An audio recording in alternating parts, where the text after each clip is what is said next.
मराठी भाषेला आता अभिजात दर्जा देणारे जमलेल्या माझ्या तमाम हिंदू बांधवांनो, भगिनींनो आणि मातांनो, एकमेव दादा राजा म्हणजे हिंदुहृदय सम्राट राजसाहेब ठाकरे.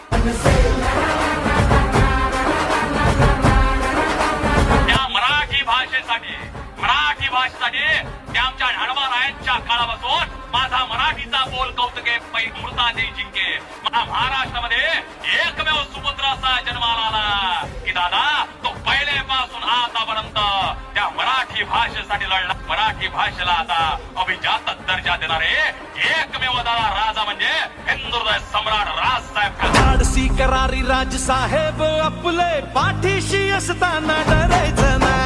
यांचं मी या महाराष्ट्राच्या नागरिक म्हणून मी त्यांचा धन्यवाद मानतो. जिथे जनतेचा मार्ग तिथे मनसेचा संस्कृती जपणारा आमचा राजा